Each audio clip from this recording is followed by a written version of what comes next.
Hello, good morning everyone. एक बार voice check कर लीजिए दैट वॉइस आप सभी को क्लियर है। एक बार वॉइस चेक कर लेंगे। जय हिंद राहुल कुमार, गुड मॉर्निंग। राधे राधे प्रीतम।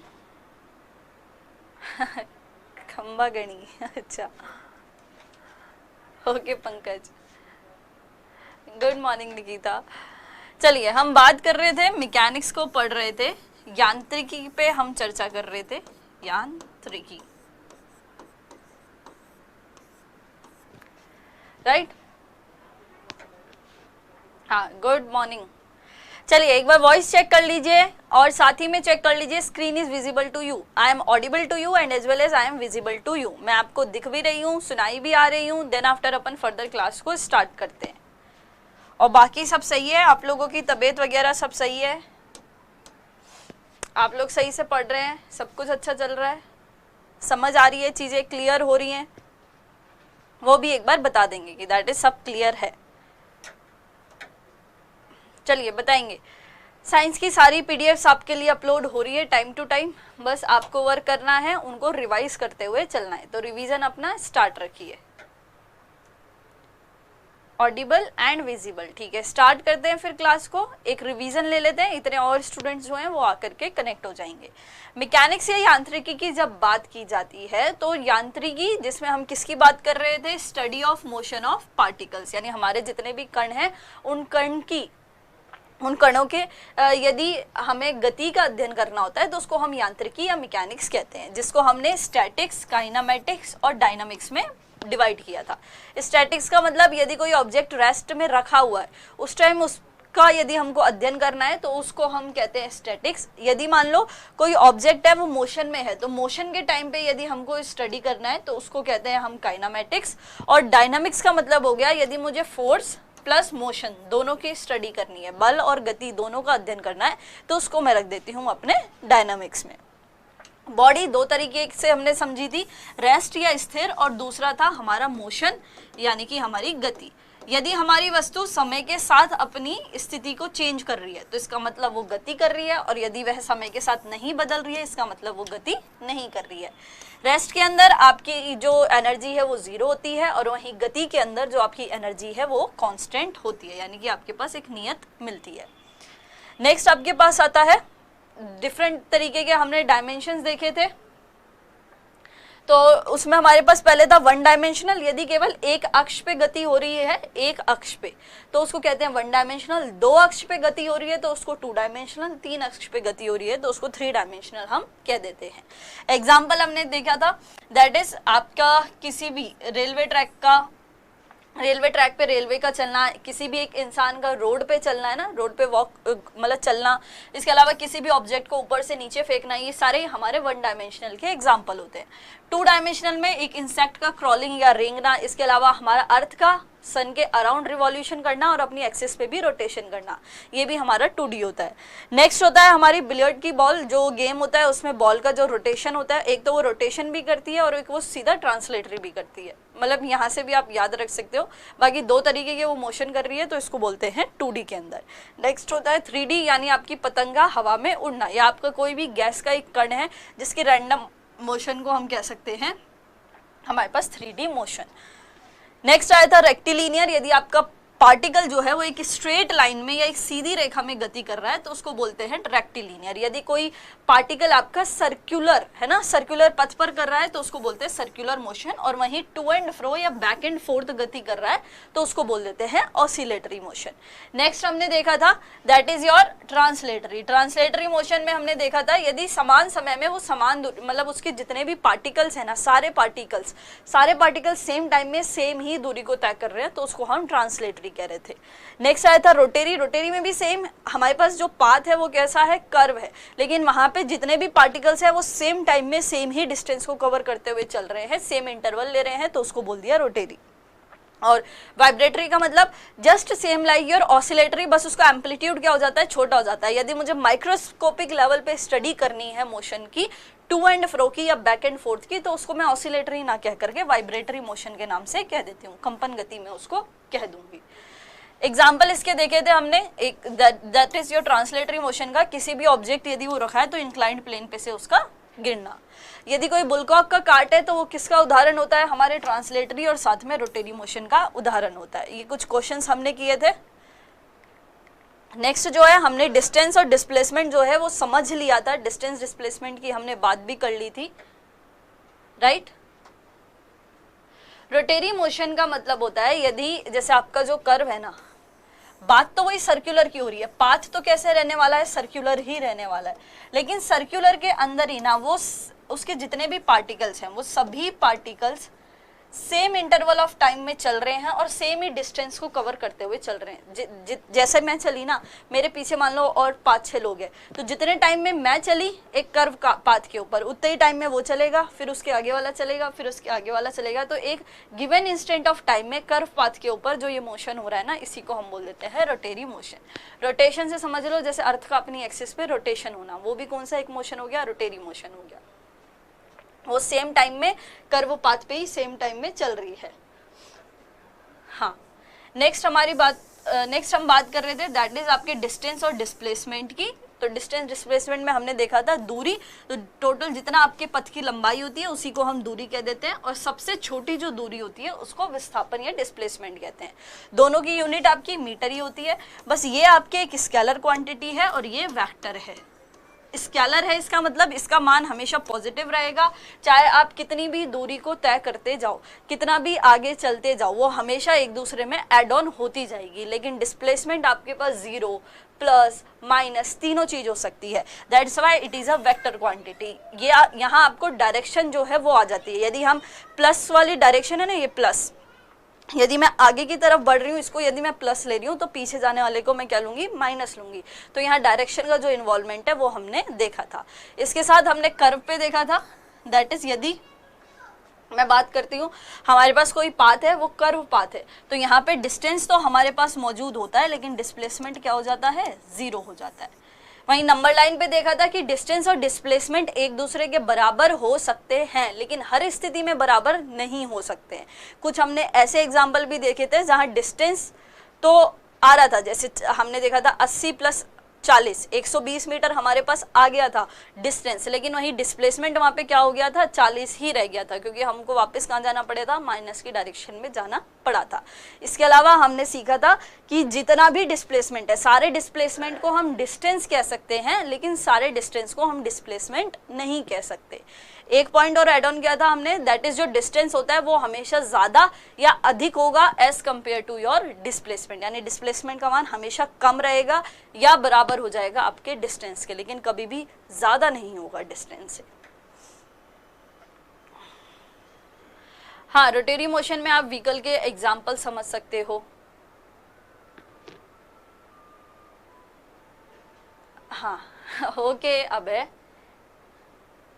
85 लाख बार मेरा भी स्वीकार, आपका प्रणाम।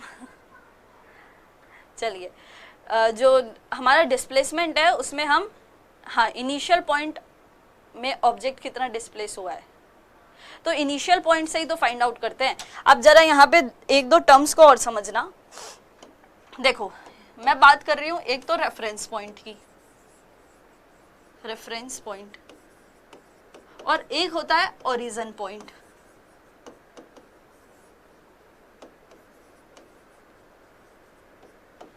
ये रेफरेंस पॉइंट और ओरिजिन पॉइंट का मतलब क्या होता है, जैसे फॉर एग्जांपल मैं बोलती हूँ, मेरा मान लो मैं किसी गांव में रहती हूँ और उस गांव में ना मेरा जो स्कूल है, इस गांव में जो मेरा स्कूल है वो रेलवे स्टेशन से मान लिया 5 किलोमीटर है, ठीक है। मैंने बोला कि जो गांव है एक विलेज है, तो उस विलेज में जो मेरा स्कूल है, वो स्कूल जो होता है वो एक्चुअली में वो स्कूल मेरे रेलवे स्टेशन से 5 किलोमीटर दूर है। तो यहाँ देखो, जो स्कूल है ना, इस स्कूल की पोजीशन को मैं किसके रेफरेंस में फाइंड आउट कर रही हूँ, रेलवे स्टेशन के रेफरेंस में। रेलवे स्टेशन से मैंने कंपेयर किया है स्कूल की डिस्टेंस को। तो जिस चीज को हम रेफरेंस के लिए यूज कर रहे हैं ना, ये जो पॉइंट है, इस पॉइंट को जिसके सापेक्ष या इसके रेफरेंस में हमने इसकी स्थिति को निर्धारित किया है, इसकी पोजीशन को हमने जो रेफरेंस दिया है, वो स्कूल का जो हमने रेफरेंस लिया है वो बेसिकली रेलवे स्टेशन से लिया है। तो ये जो रेलवे स्टेशन होता है ना, इसको बोला जाता है रेफरेंस पॉइंट। ये एक रेफरेंस हो गया। इसके सापेक्ष हमने किसी और ऑब्जेक्ट की जो पोजीशन है ना उसको फाइंड आउट किया। हाँ ठीक है, निर्देश बिंदु, हिंदी में भी लिख लेना, इसको बोलते हैं निर्देश बिंदु और इसको बोलते हैं मूल बिंदु, ओरिजिन पॉइंट को।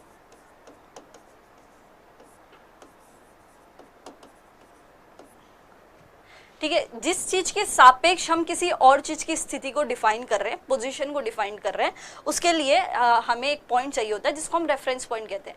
अब आपका जब भी कोई भी ऑब्जेक्ट यदि मोशन कर रहा है ना, यदि आपका कोई भी ऑब्जेक्ट यदि गति कर रहा है, तो उस गति में उसको बताने के लिए भैया वो गति में है, तो उस गति के लिए ना हमको हमेशा पोजिशन की आवश्यकता होती है, उसकी स्थिति हमको पता होनी चाहिए, तभी हम उसकी गति को या मोशन को है ना वो समझ पाते हैं, गति को या मोशन को समझ पाते हैं।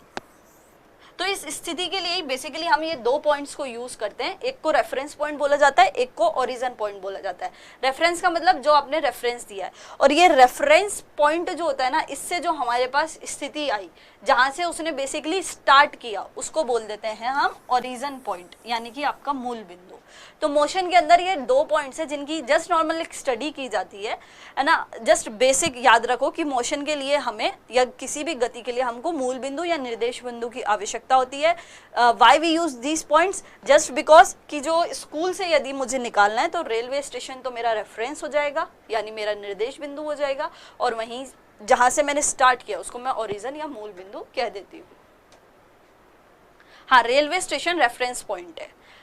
अब ये तो जस्ट बेसिक हुआ। आज की क्लास की यदि बात करते हैं तो आज की क्लास में हम पढ़ेंगे स्पीड के बारे में, वेलोसिटी के बारे में और एक्सेलरेशन के बारे में। यानी आपका चाल हो गई, आपका वेग हो गया और आपका त्वरण हो गया। यहाँ पे बहुत सारी कन्फ्यूजन्स रहती हैं एक दूसरे टर्मिनोलॉजीज को लेकर के। मोस्टली जैसे हमने डिस्टेंस और डिस्प्लेसमेंट में देखा था, दोनों की जो यूनिट थी वो सेम थी, मीटर आ रही थी। ऐसे ही स्पीड वेलोसिटी की भी जो यूनिट होती है वो सेम होती है, मीटर पर सेकेंड। लेकिन जैसा मैं हर बार कहती हूँ कि यदि किसी चीज़ के दो, है ना, यदि कोई चीज़ है, सेम चीज के बेसिकली दो नाम नहीं हो सकते। अगर वहाँ पे कोई दो नाम आ रहे हैं, दैट मीन्स वो हमेशा एक डिफरेंट क्वांटिटीज हैं, डिफरेंट फिजिकल क्वांटिटीज हैं। हाँ, उनमें कुछ सिमिलैरिटीज हो सकती हैं, वो बात हम समझ सकते हैं, लेकिन यदि उसके दो नाम है, इसका मतलब वो दो अलग अलग टर्म्स हमारे पास है। और आज की क्लास में अपन उन्हीं सब पॉइंट्स को, उन्हीं सब चीज़ों को डिस्कस करेंगे। यहाँ तक हमने कर लिया था, स्पीड से स्टार्ट करेंगे, लेकिन उससे पहले अब चीज़ों को समझते हुए चलना।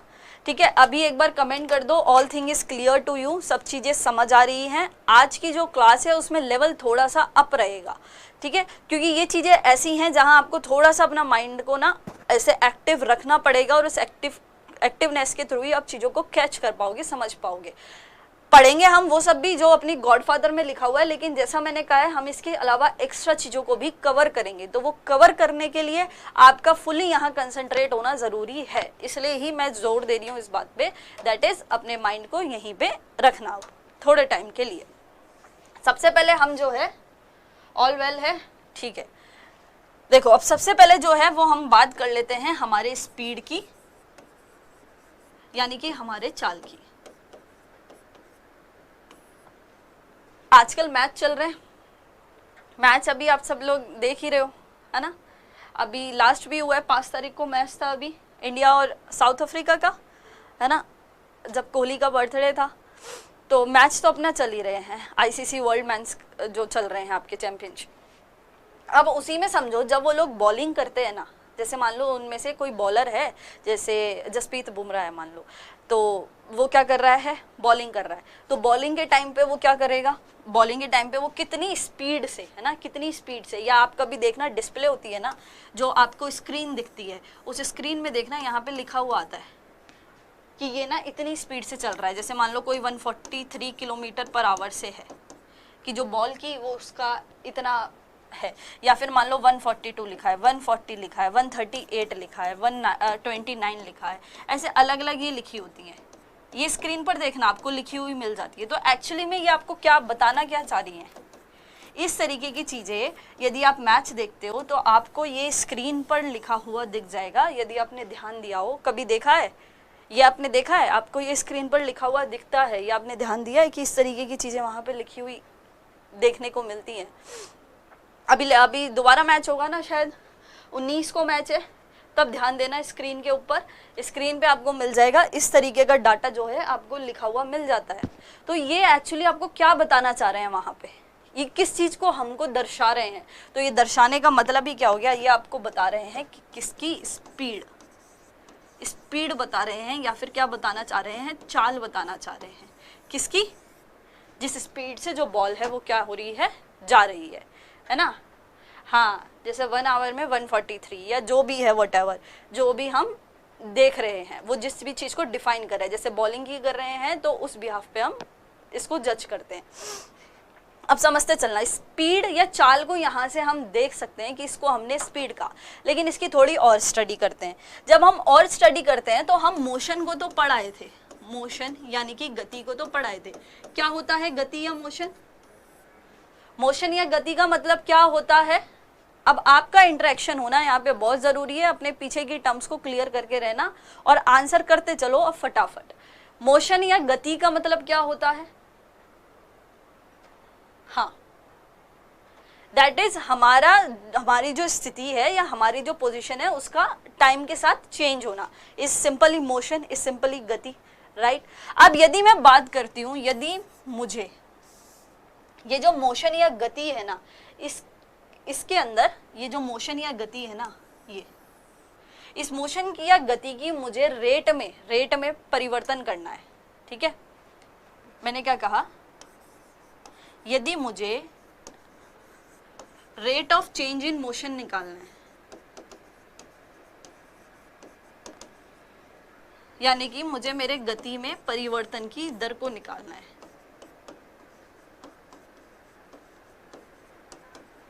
गति में परिवर्तन की दर। उसने गति तो करी है, कोई भी ऑब्जेक्ट है, मान लो उसने गति तो की है, लेकिन गति करते टाइम जब वो गति कर रही है ना, तो उस गति में कितना चेंज हो रहा है समय के सापेक्ष, इन रेफरेंस टू टाइम, वो जो डिस्टेंस हो रहा है उस डिस्टेंस में कितना चेंज मुझे देखने को मिल रहा है, इसी चीज को मैं क्या देती हूँ, स्पीड। इसी चीज को हम परिभाषित कर देते हैं किसके रूप में, स्पीड के रूप में, यानी कि आपके चाल के रूप में। कि आपका कोई भी ऑब्जेक्ट यदि मोशन कर रहा है, कोई भी ऑब्जेक्ट यदि गति कर रहा है, तो वह किस चाल से, है ना, या किस गति से, आप ये सोच सकते हो किस गति से अपनी पोजीशन को क्या कर रहा है, चेंज कर रहा है। तो rate of change in motion is known as your speed. अब अपने बेसिक्स को ना क्लियर करते हुए चलना, ये आपको जो कंफ्यूजन है ना, इसको एक्सेलरेशन कहते हैं, डिस्प्लेसमेंट कहते हैं, स्पीड कहते हैं, या क्या कहते हैं, तो सारी डेफिनेशंस को हम क्लियर करेंगे। लेकिन अब माइंड को ऑन करके यहीं रखो, क्योंकि ये रेट ऑफ चेंज चलेगा, और rate of change in motion is known as your speed, यानी आपकी जो चाल है उस चाल में परिवर्तन की, या जो गति है उस गति में परिवर्तन की दर को हम स्पीड या चाल कह देते हैं। तो इन शॉर्ट हम कह सकते हैं कि स्पीड जो होता है वो हमारा दूरी बट्टा समय, यानी कि डिस्टेंस अपॉन टाइम होता है, यानी कि डिस्टेंस अपॉन टाइम होता है।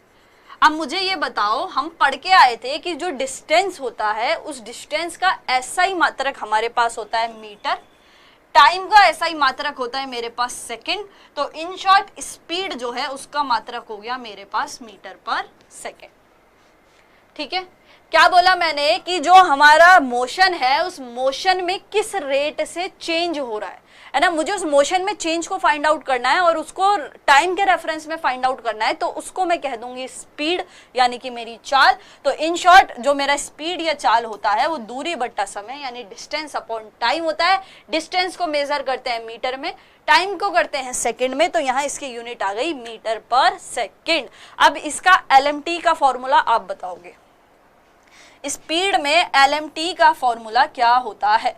यूनिट आपको मिल गई, फॉर्मूला आपको मिल गया, केवल जस्ट वैल्यूज को पुट आउट करना है आपके इस फॉर्मूले के अंदर।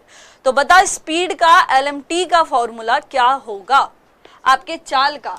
हाँ, दैट इज, यदि मैं बात करती हूं लेंथ की, प्रीतम का आंसर आ गया है, हाँ very good, that is Vikram का भी आया। देखो यदि मैं बात करती हूं मीटर की, मीटर का मतलब लेंथ को रिप्रेजेंट कर रहा है। लेंथ में कितना हो गया 1 किलोग्राम, कहीं लिख ही नहीं रखा है, यानी मास में कितना 0। टाइम, टाइम को मेजर करते हैं सेकंड में और कितना लिख रखा है -1, तो मैं लिख सकती हूं L1T -1, L1T -1। तो MLT का सूत्र क्या हुआ स्पीड का? LT L1T -1। ठीक है, अब यहां तक क्लियर रखना, स्पीड हो गया, स्पीड को क्या होता है ये हमने थोड़ा बहुत समझ लिया। अब जब थोड़ा सा और फर्दर आगे चलते हैं तो दो टर्मिनोलॉजी और आती है, एक को बोला जाता है यूनिफॉर्म, एक को बोला जाता है नॉन यूनिफॉर्म। यूनिफॉर्म और नॉन यूनिफॉर्म, ठीक है। यूनिफॉर्म का मतलब हो गया समान और नॉन यूनिफॉर्म का मतलब होता है असमान। आगे में लगा लेते हैं इसमें अपन मोशन, ठीक है, और यहां भी क्या मोशन यानी कि गति। असमान और समान।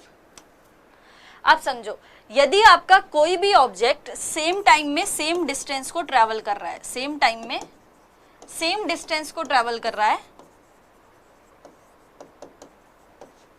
तो उसको हम कह देते हैं यूनिफॉर्म मोशन यानी कि समान गति। और यदि आपका ऑब्जेक्ट सेम टाइम में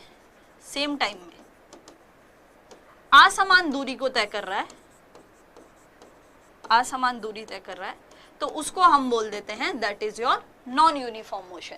कैसे? देखो थोड़ा समझना, ये एक नंबर लाइन लेते हैं, ठीक है, यहाँ पे हमने ले लिया वापस, ये 0 हुआ, ये 10 हो गया, ये 20 हो गया, ये 30 हो गया, इधर लिख देते हैं 40 हो गया। ये आपको दिया हुआ है मीटर में, सब कुछ है मीटर में। अब उसको 10 से 20 पे जाने में लगे 10 सेकेंड, सेम वही आगे भी उसको लगे 10 सेकेंड, आगे भी उसको लगे 10 सेकेंड और यहां भी उसको लगे 10 सेकेंड। एक तो ये हो गया। एक और लेते हैं बी। बी में एक और हमने नंबर लाइन बनाई, जहां पहला तो था सेम 0, नेक्स्ट पे वो गया 10, दूसरे पे गया 30, फिर उसने चला आगे 20 और फिर उसने चला मान लो 50। अब यहाँ क्या है, चल वो सेम वो ही रहा है, ये भी 10 में, आगे भी 10 में, इससे आगे भी 10 में और इससे आगे भी 10 में, ठीक है। यहाँ आपको दो नंबर लाइन देखने को मिल रही होंगी, जिसमें एक नंबर लाइन पे तो वो 10, 20, 30, 40 इस तरीके से मान लो कोई है, ए बंदा है, ये ए बंदा पहले 10 मीटर चलता है 10 सेकंड में, फिर वापस वो कितना चला 10 मीटर चला, कितने 10 सेकंड में, फिर 20 से 30 पे वापस वो 10 मीटर चला, कितने 10 सेकंड में, फिर 30 से 40 में फिर वो 10 मीटर चला, कितने में 10 सेकंड में, ठीक है। और यहाँ देखो, यहाँ कोई बंदा है बी, ठीक है, वो बी जो है वो 10 मीटर चल रहा है, कितने में 10 सेकंड में, ठीक है। आगे वो चलता है 30 में से 10 गए यानी 20 बचे, 20 मीटर वो चला कितने में 10 में, फिर आगे चलो, फिर कितना बचा 10, फिर आगे वो 10 में चला, 10 चला कितने से हमारे 10 में, आगे चलो 20 से, फिर वो 50 पे चला कितने में 10 में। यानी यहाँ आपको एक चीज दिख रही होगी, यहाँ दूरी भी समान है, दूरी भी कितनी है, वो 10-10 मीटर चल रहा है, ठीक है, और समान ही समय में चल रहा है, यानी कितने 10-10, ये सेकंड मत करना, इसको मिनट लिख लेना, चलो ठीक है, मिनट कर लेना है ना, ये सेकंड लिख लो, चलो कोई नहीं, 10-10 चल रहा है कितने में इसमें। अब हो क्या रहा है यहाँ देखना, यहाँ दूरी भी सेम चल रही है, समान समय में समान दूरी को वो तय करता हुआ चल रहा है। आगे वो 10 मीटर ही चल रहा है, 10 सेकंड में चल रहा है, फिर 10 मीटर चला 10 सेकंड में, फिर 10 मीटर चला फिर 10 सेकंड में, 10 मीटर को 10 सेकंड में वो कवर करता हुआ चल रहा है। ऐसे यदि हम यहाँ करते हैं तो यहाँ हमको ये चीज सेम नहीं दिख रही है, यहाँ टाइम तो सेम है, टाइम तो 10-10 सेकंड ही वो चल रहा है, ये क्लियर है। लेकिन जब हम नीचे वाले डाटा की बात करते हैं तो यहाँ हमारी जो डिस्टेंस है वो चेंज हो रही है, कभी वो 10 चल रहा है, कभी 20 चल रहा है, कभी 30 चल रहा है, कभी 40 चल रहा है। तो इसी तरीके तरीके की जो हमारी स्पीड होगी इसको हम बोलेंगे नॉन यूनिफॉर्म, और ये जो होता है इसको हम बोल देंगे यूनिफॉर्म। समान समय में समान दूरी तय करता है तो वो समान चाल कहलाती है, अगर समान समय में असमान दूरी तय करता है तो वो आपकी असमान चाल कहलाती है। If a object covers equal distance in equal time interval then it's known as uniform speed, और यदि if an object covers unequal distance in equal intervals of time then it's known as your non uniform motion. अब देखो uniform non uniform आपको clear करना था, ठीक है, वो क्लियर आपको हो जाना चाहिए। यदि मैं इसके सिंपल सूत्र की बात करती हूँ तो यूनिफॉर्म की कंडीशन में तो मेरे पास सिंपल फॉर्मूला था d/t, यानी कि मेरा डिस्टेंस अपॉन टाइम चल ही रहा था मीटर पर सेकेंड, जिसको मैं लिख सकती हूँ या मैं इस फॉर्म में भी रिप्रेजेंट कर देती हूँ। ये तो कब बात हुई, जब यूनिफॉर्म चल रहा था, क्योंकि चीजें कैसी मिल रही थी, कॉन्स्टेंट मिल रही थी, नियत मिल रही थी, तो दिक्कत नहीं आ रही थी, क्योंकि 10 मिनट में 10 ही तो चल रहा है तो 10 पे 10 रख दिया, है ना, मतलब सेम ही तो चल रहा है तो दिक्कत नहीं आई। लेकिन नॉन यूनिफॉर्म में जाओ, अब यहाँ पे हम किस तरीके से स्पीड को फाइंड आउट कर सकते हैं, यहाँ हमारे पास क्या तरीका है फाइंड आउट करने का, क्योंकि यहाँ चीजें कांस्टेंट है ही नहीं, ना तो वो डिस्टेंस सेम कवर कर रहा है, भले ही टाइम सेम ले रहा है लेकिन डिस्टेंस तो सेम कवर नहीं कर रहा, तो उसको हम कैसे फाइंड आउट करें, किस तरीके से हम यहाँ से इस चीज को निकाल पाएंगे। ये फॉर्मूला मेरा सही है, ये फॉर्मूला मैं यूज कर सकती हूँ, लेकिन इस फॉर्मूले को यूज करने के लिए मेरे पास जो स्पीड है वो यूनिफॉर्म होनी चाहिए, समान होनी चाहिए, यानी नियत होनी चाहिए। तब तो मैं एक वैल्यू लेके जस्ट इन दोनों में एक एक मान को पुट किया, डिवाइड किया और आंसर निकाल दूंगी। लेकिन यहाँ मेरे पास दिक्कत आ रही है, क्यों दिक्कत आ रही है, क्योंकि यहाँ पे दूरियां बदल रही हैं। तो अब दूरियां बदल रही है तो इसका मैं क्या सॉल्यूशन निकाल सकती हूँ, आप बताओ। यहाँ हम इस फॉर्मूले को यूज कर सकते हैं, पॉइंट समझ में आ रहा है। ये फॉर्मूला तो सही है, स्पीड को हम पढ़ते भी ऐसे हैं, सारी चीजें सही हैं, लेकिन हम इस फॉर्मूले को ना कांस्टेंट की स्थिति में तो अप्लाई कर सकते हैं, क्योंकि समान दूरी आती है, समान समय आता है। लेकिन यदि आपके पास दूरियां चेंज होने लग जाए तो भैया कैसे इस फॉर्मूले को अप्लाई करोगे। ये पॉइंट समझ आ रहा है मैं आपको क्या समझाना चाह रही हूँ, why this formula is not applicable on inconstant या मतलब विदाउट कांस्टेंट स्पीड। समझ आया जो पॉइंट मैंने समझाया, वो चीज क्लियर हुई कि हम इस फॉर्मूले को क्यों नहीं यूज कर सकते, जस्ट बिकॉज हमारी जो दूरी है ना, वो दूरी क्या हो रही है, चेंज हो रही है, दूरी चेंज हो रही है, एक नहीं आ रही है। इस तरीके की प्रॉब्लम से वो करने के लिए, सॉल्व करने के लिए हम निकालते हैं एवरेज स्पीड। क्या निकालते हैं, औसत चाल, एवरेज स्पीड या फिर औसत चाल। हाँ, तब अब क्योंकि हमारे पास हर चीज क्या हो रही थी, चेंज हो रही थी, इसलिए अब हम निकालते हैं एवरेज स्पीड। ये यूनिफॉर्म की फॉर्मेशन में हम जो है वो निकालते हैं। हाँ, तो अब यहाँ पे हमारे पास कितना हो जाता है, दैट इज वो उसने टोटल जितना भी डिस्टेंस कवर किया। इसको जो है मैं एक न्यू स्लाइड पे लिख रही हूँ, दैट इज एवरेज स्पीड।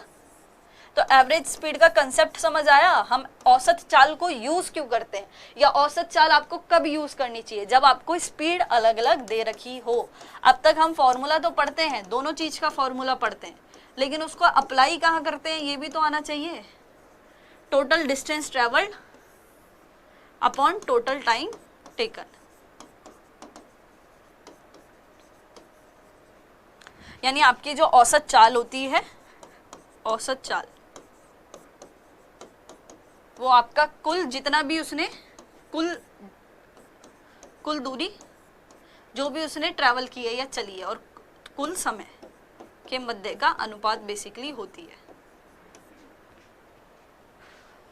समझे, ये इसका एक जो है वो बेसिक या सिंपल एक एप्लीकेबल होता है। जैसे यदि मैं आपको एक क्वेश्चन देती हूँ तो इस क्वेश्चन को जरा सॉल्व करिएगा। मैं कहती हूँ कि एक कार है, एक कार है जो मान लो 200 किलोमीटर चल रही है, 200 किलोमीटर चल रही है 4 घंटे में।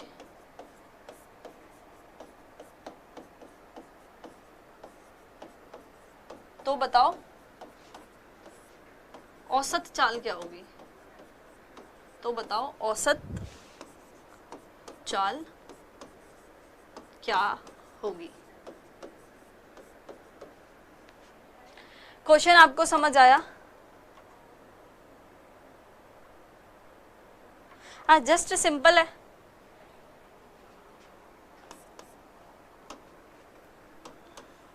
यदि मैं इसके आंसर की बात करती हूँ तो समझना, एक कार है जो 200 किलोमीटर चल रही थी। 200 किलोमीटर का मतलब आपको स्पीड दे दी कितनी, डिस्टेंस दे दिया आपको कितना 200, टाइम आपको दे ही दिया कितना 4 आवर। ठीक है, यदि मैं इसकी स्पीड फाइंड आउट करना चाहूँ तो स्पीड के लिए, एवरेज स्पीड के लिए फॉर्मूला क्या होगा, 200 डिवाइड बाय 4, दूरी बट्टा समय ही होता है, तो 200 में 4 का डिवाइड दोगे कितना आ जाएगा 50। तो ये कितनी आ गई 50 किलोमीटर पर आवर।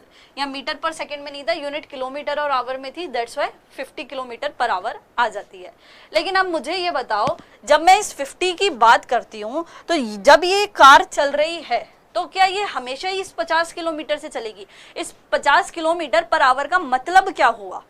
औसत चाल तो मैंने निकाल ली कि ये इसकी एवरेज जो है वो स्पीड आ गई, लेकिन ये 50 किलोमीटर आपको बता क्या रहा है? ये है बता रहा है, या ये बताना चाह रहा है कि ये 50 किलोमीटर है ना, ये ऐसा नहीं है कि कार पूरे ही टाइम इस 50 किलोमीटर पर आवर की स्पीड से चलने वाली है, ऐसा नहीं है।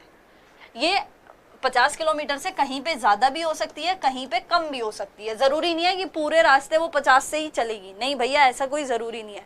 ये ऐसा है कि जहां जहां वो चल रही है ना, तो उसका हमने एक औसत निकाल लिया, उसका हमने एक एवरेज निकाल लिया। जैसे पहले 50 चली, फिर 10 चली, फिर 20 चली, फिर मान लो 40 चली, तो उन सब का ना हमने एक एवरेज निकाल लिया, एक डिस्टेंस को हमने बेसिकली मेजर कर लिया और उसी के बिहाफ पे हमने हमारा जो एवरेज स्पीड है उसको फाइंड आउट कर दिया। हाँ, इसलिए हम एवरेज स्पीड का जो कंसेप्ट है उसको यूज करते हैं। और एवरेज स्पीड का मतलब ये नहीं होता कि अब ये 50 ही चलेगी पूरे रास्ते, इसका मतलब वो 50 की स्पीड से बेसिकली चल रही है। कहीं ज्यादा भी हो सकता है और कहीं कम भी हो सकता है। ठीक है, इतना आप लोगों को ये चीज जो है वो क्लियर होनी चाहिए। इतना क्लियर है? आगे चले। स्पीड सिंपल सी चीज होती है। स्पीड का मतलब हो गया, यदि यहाँ से बात करते हैं तो rate of change in motion की बात की जाए, गति में परिवर्तन की दर की बात की जाए, तो उसको हम चाल कह देते हैं, जो दूरी बट्टा समय डिस्टेंस अपॉन टाइम होती है, यूनिट मीटर पर सेकंड हो जाती है। MLT का सूत्र L1T-1 हो जाता है। अच्छा, यहाँ ना आपने एक चीज देखी हो, अच्छा उसके बाद पहले एक बार टॉपिक क्लियर करते हैं, फिर समझाती हूँ नई चीज। Uniform, non uniform. यूनिफॉर्म का मतलब हो जाएगा सेम समय में सेम डिस्टेंस को ट्रेवल करना। नॉन यूनिफॉर्म, सेम टाइम तो सेम है लेकिन डिस्टेंस वो सेम नहीं चल रही है। अगर हमारे पास कांस्टेंट है speed, rate of motion constant आ रहा है, तो तब तो कोई दिक्कत ही नहीं है, तब तो मेरे पास फॉर्मूला है। यदि नहीं है तो मैं एवरेज स्पीड के कंसेप्ट को यूज करती हूँ। उसका हमने एक ये भी देखा, एग्जाम्पल भी देख लिया। हमारी जो स्पीड होती है ना, स्पीड, ये हमारे पास speed is scalar quantity. Speed जो होती है वो एक स्केलर क्वांटिटी यानी कि एक अदिश राशि होती है। चाल जो है वो एक अदिश राशि होती है। अच्छा, जब हमने सविता का आधा द्रव्य दाऊ चाग पढ़ा था तो वहां पे चा जो आ रहा था वो चा से ये चाल ही आ रहा था, यानी ये स्पीड है वो ही आपके पास बेसिकली आ रही थी। यहाँ पे हमने जितनी भी चीजों की बात की ना, तो आपने ध्यान दिया होगा, जितने भी हमने चीजें देखी, तो दूरी के अंदर, दूरी वैसे हम पहले भी क्लियर करके आए हैं। जब हम दूरी और विस्थापन पढ़ रहे थे तो हमने क्या पढ़ा था, दूरी है वो हमेशा धनात्मक होती है और दूरियों को हमेशा जोड़ा जाएगा। एक में दूसरी जुड़ेगी, दूसरे में आगे की जुड़ेगी, यदि वो पीछे आ रही है तो वो भी उसमें जुड़ेगी। तो दूरी आ रही है ना, दूरी का मतलब जो पॉजिटिव है, जो हमेशा जुड़ता ही जाएगा। यहाँ भी हम चीजों को क्या करेंगे, जोड़ते ही जाएंगे, एक दूसरे में आगे जोड़ते ही बढ़ेंगे। तो इसलिए जस्ट इसके फॉर्मूले में डिस्टेंस अपॉन टाइम आता है, और डिस्टेंस खुद भी एक क्या हो गई हमारे पास, पॉजिटिव क्वांटिटी हो गई, पॉजिटिव स्केलर क्वांटिटी हो गई। इसलिए स्पीड भी याद रखना, आपके पास हमेशा एक अदिश राशि होती है, एक पॉजिटिव स्केलर क्वांटिटी हमको देखने को मिलती है स्पीड। जैसे ही स्पीड का कंसेप्ट क्लियर होता है तो नेक्स्ट हमारे पास जो आता है वो आता है वेलोसिटी।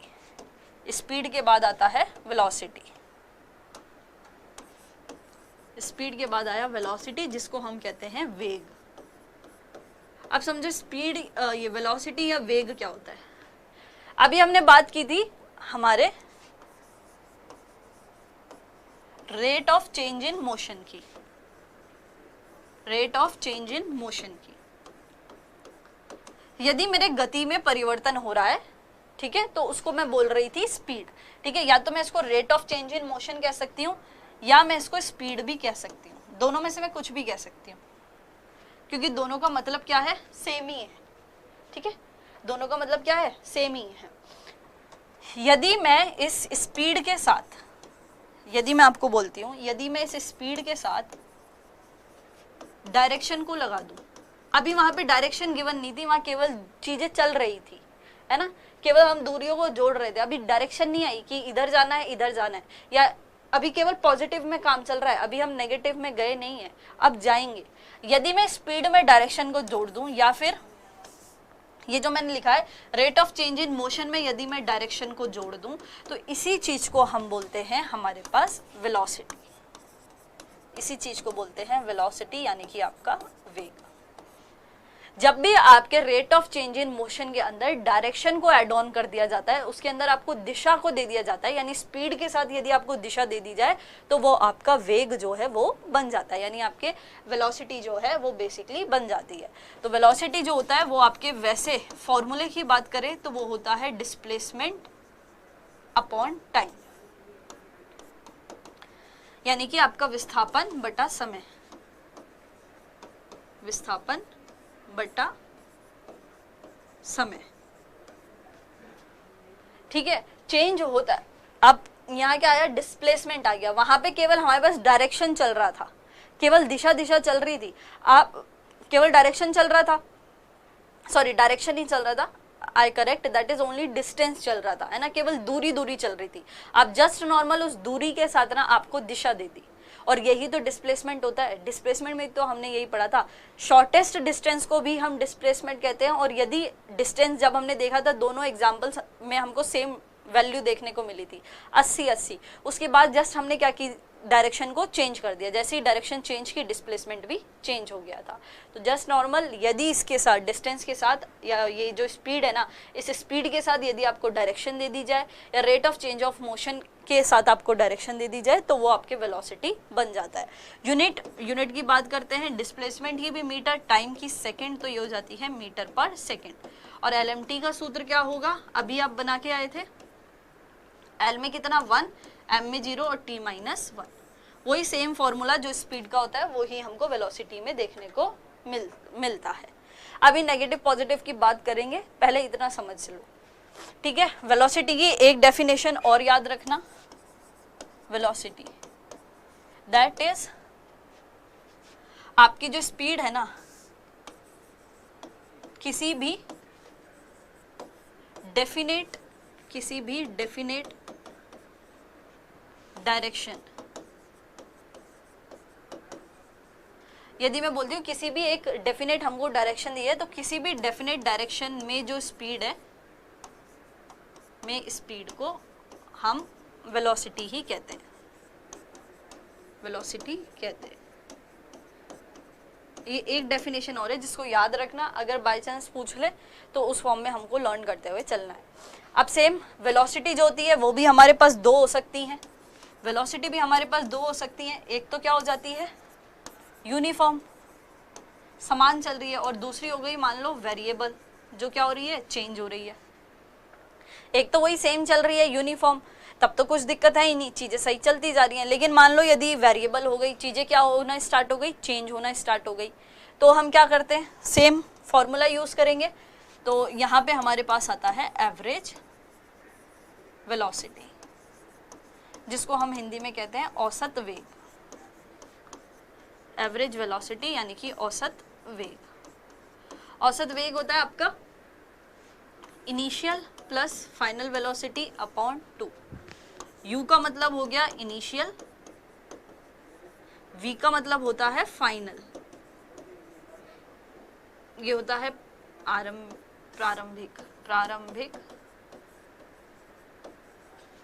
प्रारंभिक वेग, और ये होता है अंतिम वेग, प्रारंभिक और अंतिम वेग, इसी को हम कह देते हैं हमारा एवरेज वेलोसिटी। एवरेज स्पीड पढ़ा था, average speed total distance travelled upon total time taken होता है, average velocity initial plus final upon 2 होता है। इस फॉर्मूले को चेंज करके भी दिया जा सकता है, वो घुमा कर भी पूछ लेते हैं। जैसे यदि वो आपसे u के कंसेप्ट में पूछ ले या v के कंसेप्ट में पूछ ले तो जस्ट इनको क्रॉस मल्टीप्लाई करके आंसर जो है वो निकल जाता है। जो हमारे वेलोसिटी होती है ये डिपेंड किस किस पे करती है, तो देखो वेलोसिटी जो होती है ना, सिंपल सी चीज़ है, एक तो स्पीड पर निर्भर करती है कि क्या स्पीड है किसी चीज़ की, इस स्पीड पर डिपेंड करती है। ये इस वेलोसिटी को हम चेंज कैसे कर सकते हैं, या तो स्पीड से या फिर उसकी डायरेक्शन को चेंज करके, या मान लो स्पीड और डायरेक्शन दोनों को ही क्या कर दिया जाए, चेंज कर दिया जाए। या तो स्पीड चेंज हो रही हो तब आपकी वेलोसिटी चेंज होती है, या डायरेक्शन चेंज हुआ हो तब वेलोसिटी चेंज होती है, या स्पीड और डायरेक्शन दोनों चेंज हुआ हो तब आपकी वेलोसिटी जो है वो चेंज होती है। अब यहाँ से जो अपने बेसिक से टर्म्स हैं उनको क्लियर रखिएगा, ठीक है। और यदि मैं यहाँ पे एक और डेफिनेशन ऐड ऑन करना चाहूँ तो वेलोसिटी को आप ऐसे भी याद कर सकते हो, magnitude of rate of change in speed.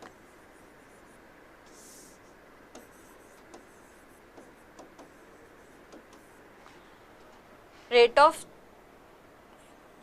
यदि मुझे मैग्नीट्यूड फाइंड आउट करना है, यदि मुझे इसका परिमाप निकालना है, किसका, rate of change in motion को हम कह देते हैं स्पीड, ठीक है। और यदि rate of change in motion का हमको एक डेफिनेट क्या चाहिए, वैल्यू चाहिए, और उस डेफिनेट वैल्यू के साथ हमको क्या चाहिए, दिशा तो मिल ही रही है, मैग्नीट्यूड। तो इस चीज का यदि मैग्नीट्यूड निकालना है तो उसको मैं कह देती हूँ वेलोसिटी। अगर मैग्नीट्यूड नहीं है, केवल ये वैल्यू दे दी होती तो इसको हम कह देते हैं स्पीड, और यदि टर्म जुड़ जाती है मैग्नीट्यूड तो इसको कह देते हैं वेलोसिटी। ये 2-3 डेफिनेशन है जिनके फॉर्म में क्वेश्चंस आने के चांसेस रहते हैं, ठीक है। एक तो ये वाली, एक ये वाली, और एक जस्ट सिंपल जो डेफिनेशन होती है आपके डिस्प्लेसमेंट अपॉन टाइम, ये तो आप फॉर्मूले से याद कर लोगे, और एक ये वाली rate of change in motion plus direction. तो वेलोसिटी की हमने बेसिकली 4 अलग अलग तरीके की डेफिनेशंस को देखा है, अलग अलग तरीके की परिभाषा को देखा है, जहां से क्वेश्चन आने के चांसेस जो हैं वो रहते हैं। वो जस्ट टर्न आउट करके चीज़ों को जस्ट थोड़ा सा चेंज करके आप लोगों से पूछ लेते हैं। दैट्स वाई मैंने जितनी डेफिनेशंस हम पढ़ सकते थे, जितनी डेफिनेशन हो सकती थी, वो सारी मैंने जो है वो क्लियर करा दी है आपको। फॉर्मूला जो है उसको भी क्लियर करा दिया है। अब नेक्स्ट पे चलेंगे, लेकिन उससे पहले ज़रा पीपीटी के थ्रू सारी चीज़ों को एक बार रिकॉल कर लेते हैं, रिवाइज कर लेते हैं, उसके बाद आगे बढ़ेंगे। स्पीड या चाल की बात कर रहे थे, जो आपके डिस्टेंस और टाइम का, यानी कि आपके दूरी तथा समय के मध्य का क्या होती है, अनुपात होती है। चाल बराबर दूरी बट्टा समय, that is distance upon time. Unit metre per second हुआ तो ये कितना आ गया, मीटर पर सेकेंड आपके पास आ गया। कैसी क्वांटिटी हुई, स्केलर, यानी कि मान हमेशा कैसा मिलेगा आपको, पॉजिटिव मिलेगा, और डायरेक्शन का कोई खेल है ही नहीं। कुछ और यूनिट्स भी होती हैं स्पीड की, मीटर पर सेकंड तो ऐसा ही यूनिट हो गई। इसके अलावा किलोमीटर पर आवर में भी मेजर करते हैं, सेंटीमीटर अपॉन सेकंड में भी मेजर करते हैं, ठीक है। नेक्स्ट यूनिफॉर्म और नॉन यूनिफॉर्म पढ़ा था। यदि आपका ऑब्जेक्ट समान समय में समान दूरी को तय कर रहा है तो यूनिफॉर्म, और यदि ऑब्जेक्ट अनइक्वल डिस्टेंस को ट्रेवल कर रहा है लेकिन इक्वल इंटरवल्स ऑफ टाइम में कर रहा है तो वो हो जाता है आपका नॉन यूनिफॉर्म। नेक्स्ट आफ्टर अगर बात करते हैं, हाँ, तो ये कुछ स्पीड से रिलेटेड आपके पास क्वेश्चंस दिए हुए हैं, कुछ नोट्स है, इन नोट्स को जरा क्लियर करते हुए चलते हैं। सबसे पहले नोट है, आपको कन्वर्जन करना है किलोमीटर पर आवर का मीटर पर सेकंड के अंदर, यानी 1 किलोमीटर पर आवर आपको दिया हुआ है, इसको मीटर पर सेकंड में चेंज करना है। दोनों ही आपके स्पीड है, स्पीड की यूनिट है, ठीक है। अभी हमने पढ़ा स्पीड की जो ऐसा यूनिट है वो मीटर पर सेकंड होती है, लेकिन स्पीड को हम किलोमीटर अपॉन आवर में भी चेंज करते हैं। तो जस्ट 1 किलोमीटर आवर को मान लो मीटर पर सेकंड में चेंज करना है, तो करना क्या होता है, 1 किलोमीटर में होते हैं 1000 मीटर, ठीक है। 1 किलो, अभी हम मैट्रिक प्रीफिक्स पढ़ के आए थे, मैट्रिक्स प्रीफिक्स में हमने देखा था किलो, ईपीटी जीएम केएचडीए पढ़ा था हमने, तो ईपीटी जीएम केएचडीए पढ़ा था हमने, तो वहाँ आपने देखा था किलो के आ रहा था, वो किलो का मतलब क्या था, 10 की पावर 3 तो था, 10 की पावर 3 का मतलब 1000 ही तो हो गया, तो यही तो लिखा हुआ है 1 किलोमीटर यानी 1000 मीटर। 1 घंटे की अगर बात करते हैं तो 1 घंटे में कितने 3600 सेकेंड होते हैं, 1 घंटे में मिनट कितने हुए 60, ठीक, यदि मैं बात करती हूँ 1 आवर में कितने मिनट होते हैं, 60 मिनट होते हैं, और 1 मिनट में कितने सेकंड होते हैं, 60 सेकंड होते हैं। तो इन शॉर्ट मैं कह सकती हूँ 1 आवर में कितना 60 इंटू 60 होगा, तो ये कितने हो जाएंगे 3600 सेकेंड। 1 किलोमीटर में 1000 मीटर हो गए, 1 घंटे में 3600 सेकंड हो गए। जस्ट वैल्यूज को आप पुट कर दो। किलोमीटर को मीटर में चेंज करेंगे तो मीटर में चेंज करने के लिए क्या करते हैं, मल्टीप्लाई। घंटे को सेकंड में बदलने जा रहे हैं तो इसको भी हमने क्या कर दिया, चेंज कर दिया। 1000/3600 हमारे पास आ गया। जब हम इसको काटते हैं, कट करते हैं, तो ये हमारा कटता है, यहाँ आ जाता है 5 और नीचे आ जाएगा 18 metre per second. Just normal इनको कट किया है, ठीक है, टेबल से काट लो और जो वैल्यू आएगी वो 5/18 मीटर पर सेकेंड आएगी। जब आप मैथ्स के अंदर क्वेश्चंस को करोगे तो वहाँ आपको ये कंसेप्ट डायरेक्ट याद रखना होगा कि 1 किलोमीटर आवर को मीटर पर सेकेंड में चेंज करते हैं तो 5/18 का क्या करते हैं, हम मल्टीप्लाई कर देते हैं, तो उससे हमारे पास वैल्यू जो है वो निकल जाती है। नेक्स्ट आता है 1 मीटर पर सेकेंड जो होता है वो 18/5, नहीं 5/18 होगा, ये उल्टा लिख दिया कि जो है वो बेसिकली हम इसको जो है इक्वल या बराबर देखते हैं। अब यहाँ पे एक कंसेप्ट और दिया हुआ था आपको। क्वेश्चन जो है वो क्वेश्चन आपसे क्या पूछा गया है, पहले वो समझना कि जो डिस्टेंस होता है ना, किसी भी ऑब्जेक्ट के थ्रू जितनी भी दूरी को तय किया जाता है ना, तो वो तय करने के ऊपर ये जो जितना भी डिस्टेंस उसने ट्रैवल किया है ये हमेशा डायरेक्टली प्रोपोर्शनल होता है टाइम के। ये कंसेप्ट उसने आपको दिया है कि d is directly proportional to t। ये हमको फाइंड आउट करना था, तो हम किस पे जाएंगे, चाल पे। चाल के अंदर दूरी भी आती है, समय भी आता है, तो समझना चाल बराबर दूरी बट्टा समय होता है। यदि मैं दूरी को एक ही जगह छोड़ दूं तो मेरे पास कौन बच जाएगा, चाल और समय बच जाएंगे। चाल और समय आपस में मल्टीप्लाई हो गए, दूरी एक दूसरे इधर आ गई, तो इससे मैं कह सकती हूँ कि दूरी और चाल एक दूसरे के डायरेक्टली प्रोपोर्शनल होते हैं। नेक्स्ट जो है वो आपके पास वेग आता है। वेग में अभी हमने पढ़ा है डिस्प्लेसमेंट और टाइम, यानी विस्थापन बटा समय, d/t metre per second unit होती है।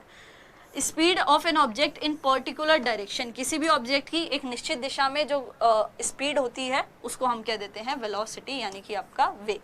सेम दो होते हैं, समान और असमान। समान में तो क्या हो जाता है, यहाँ डिस्प्लेसमेंट शब्द यूज हो जाता है। समान समय में समान विस्थापन को तय कर रहा है तो उसको समान वेग कह दिया जाएगा, और यदि समान समय में असमान विस्थापन को तय कर रहा है तो उसको हम कह देते हैं असमान विस्थापन, वो असमान वेग। नेक्स्ट एक्सेलरेशन पे चलेंगे। एक्सेलरेशन पे चलने के लिए वही सबसे पहले चीज़ों को समझते हैं, उसके बाद एक्सेलरेशन को पढ़ेंगे या क्लियर करेंगे। आप समझना, एक्सेलरेशन की बात करने जा रहे हैं, त्वरण की बात करने जा रहे हैं। एक्सेलरेशन यानी कि त्वरण, ठीक है, एक्सेलरेशन यानी कि त्वरण। अभी तक हम क्या निकाल रहे थे, सबसे पहला हमने स्पीड पढ़ा था, तो हमने चेंज निकाला था किसमें, गति में। यदि मुझे rate of change in motion करना है, यदि मुझे गति में परिवर्तन की दर देखनी है तो मैं चाल को निकाल लूंगी। यदि मैं उस गति में परिवर्तन की दर के साथ दिशा को जोड़ देती हूँ तो मैं वेग निकाल लेती हूँ। और वहीं अब एक और स्टेप अहेड चलते हैं, दैट इज यदि मुझे rate of change in velocity निकालना है। क्या बोला मैंने, गति का नहीं निकालना है, चाल का नहीं निकालना है, मुझे क्या कर रहा है कि मुझे मेरा जो वेग है ना, उस वेग में परिवर्तन की दर को निकालना है। वेग में परिवर्तन की दर को निकालना है।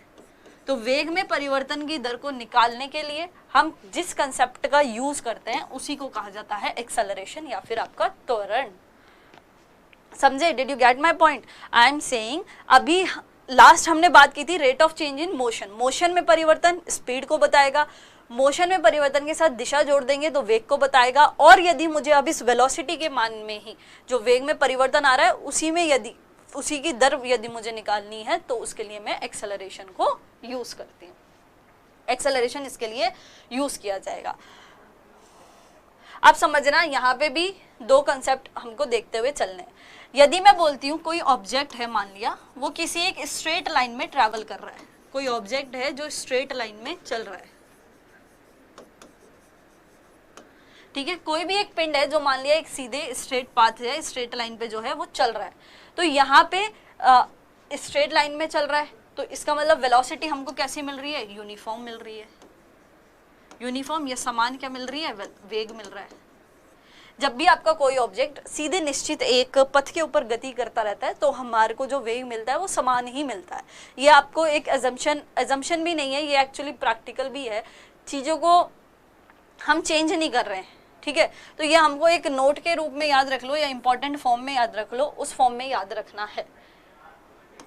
पहला कि आपका जो भी ऑब्जेक्ट है यदि वह स्ट्रेट लाइन में चल रहा है तो इसका मतलब वो यूनिफॉर्म वेलोसिटी को कर रहा है।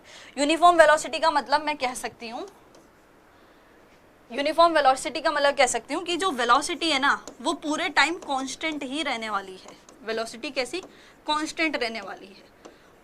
और यदि मैं चेंज इन वेलोसिटी निकालना चाहती हूँ इस कंडीशन में, तो मेरा चेंज इन वेलोसिटी इस कंडीशन के अंदर कैसा होने वाला है, 0 होने वाला है, ठीक है। यदि कोई पिंड या कोई ऑब्जेक्ट स्ट्रेट लाइन में ट्रैवल कर रहा है ना तो इस टाइम पे वो कैसी वेलोसिटी है, यूनिफॉर्म वेलोसिटी है। यूनिफॉर्म वेलोसिटी के अंदर मतलब वेलोसिटी कांस्टेंट हो गई तो हमारा जो चेंज इन वेलोसिटी है या वेग में जो परिवर्तन है वो कैसा हो जाता है, 0 हो जाता है। वहीं जस्ट इसके आप अपोजिट चलते हैं। अब चीजें यहाँ तक तो क्लियर थी, जब परिवर्तन सेम आ रहा था, यूनिफॉर्म हमको वेग देखने को मिल रहा था तो कोई दिक्कत ही नहीं आ रही थी। वेग निकालने के लिए तो फॉर्मूले हैं, हम निकाल ही रहे थे, और जो हमारा चेंज इन वेलोसिटी है वो 0 आ ही रहा था, तो हमको दिक्कत आ ही नहीं रही थी। हमें एक्सेलरेशन की नीड क्यों पड़ी, एक्सेलरेशन की नीड पड़ी नॉन यूनिफॉर्म वेलोसिटी के अंदर। जैसे ही हमारा जो वेग है ना वो वेग असमान हुआ, वेग असमान का मतलब वो हर जगह पे क्या हो रहा है, चेंज हो रहा है, हर जगह पे हमको अलग अलग मिल रहा है।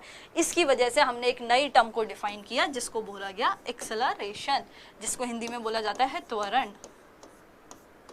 ये होता है आपका चेंज इन वेलोसिटी, आपका जितना भी वेग है उस वेग में परिवर्तन अपॉन में टाइम, क्योंकि दर तो हम निकाल ही रहे हैं, रेट तो हम निकाल ही रहे हैं। चेंज इन वेलोसिटी कैसे निकालते हैं, चेंज इन वेलोसिटी की देखो समझ लो, रिवाइज करूंगी तब और अच्छे से आपको जो है वो क्लियर हो जाएगा। चेंज इन वेलोसिटी निकालते हैं v minus u by T करके। एक्सेलरेशन को मैं डिनोट कर सकती हूँ a से। यदि मैं इसको फॉर्मूले की फॉर्म में आपके सामने लिखती हूँ तो acceleration is equal to final velocity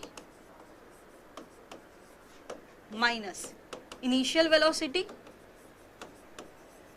और अपॉन में time. Final velocity minus initial velocity upon में टाइम, और इसको हम direct v minus u by t भी लिख सकते हैं। ये आपके एक्सेलरेशन का जो होता है वो फॉर्मूला आपके पास आ जाता है। यूनिट की यदि बात की जाती है तो एक्सेलरेशन वेलोसिटी अपॉन टाइम ही है। वेलोसिटी की यूनिट क्या होती है, मीटर पर सेकंड। एक और टाइम दे रखा है, क्या हो गया, सेकंड, तो ये क्या हो जाता है, मीटर पर सेकंड स्क्वायर। और एलएमटी का फॉर्मूला आप लोग बताओगे, एलएमटी का फॉर्मूला क्या होता है वो आप लोग डिफाइन करोगे, बताइए क्या होता है।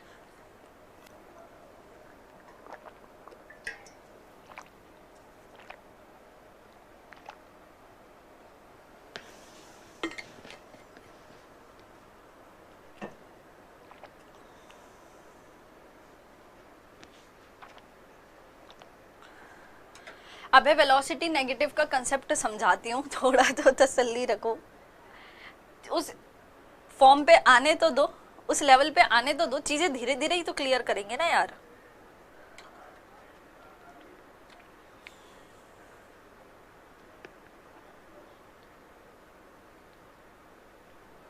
आप प्रीतम क्या पूछना चाह रहे हैं, एक बार वापस जो है उसको वापस टाइप करेंगे। हाँ तो मीटर पर सेकंड स्क्वायर ही तो लिखा है मैंने। अच्छा ओके, मीटर पर सेकंड स्क्वायर, ठीक है, अब सही है, अब ठीक है।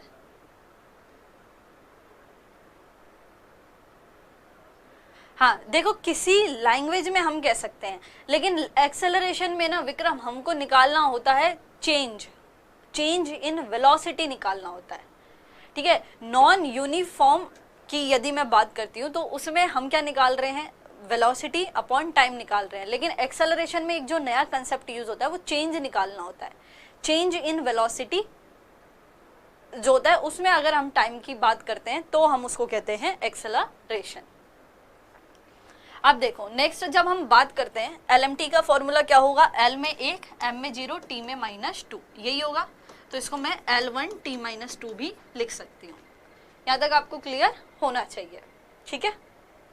चलिए आगे हम चलते हैं, अब वापस एक स्टेप आगे चलते हैं। यहाँ पे हमने SI यूनिट की बात कर ली है, MLT के फॉर्मूले, MLT की बात करी है, डायमेंशन एनालिसिस की बात कर ली है, फॉर्मूला देख लिया है और मेन यूनिट देख ली है। अब ना 2-3 कंसेप्ट होते हैं, वो क्या समझना। यदि मेरी जो वेलोसिटी है, यदि मेरी वेलोसिटी इस डायरेक्शन में है, वेलोसिटी इस डायरेक्शन में है और मेरा जो एक्सेलरेशन है वो भी इसी डायरेक्शन में, यदि मेरे वेलोसिटी और एक्सेलरेशन जो होता है उसकी डायरेक्शन जो है वो सेम है, यदि वेलोसिटी और एक्सेलरेशन की डायरेक्शन सेम है,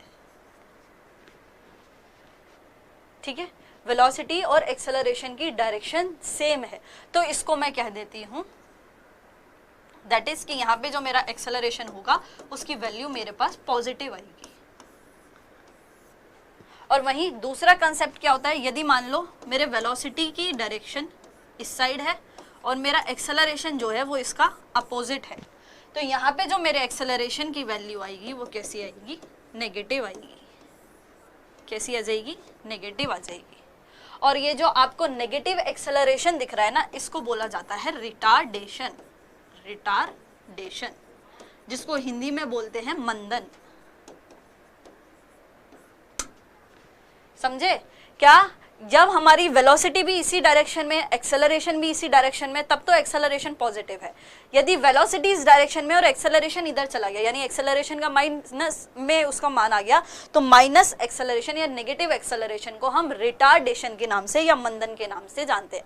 मंदन कुछ नहीं है, मंदन सेम वही एक्सेलरेशन है, बस नेगेटिव, इस सेम पॉजिटिव डायरेक्शन में ना जाकर के नेगेटिव डायरेक्शन में यदि एक्सेलरेशन जा रहा है तो वो रिटार्डेशन है। यूनिट सेम होगी क्योंकि है तो एक्सेलरेशन ही ना, MLT का सूत्र सेम होगा क्योंकि है तो एक्सेलरेशन ही ना, कोई नई चीज नहीं है, बस नेगेटिव फॉर्म ऑफ एक्सेलरेशन को ही हम रिटार्डेशन या मंदन के नाम से जान लेते हैं। जस्ट नॉर्मल है, इतना सा है।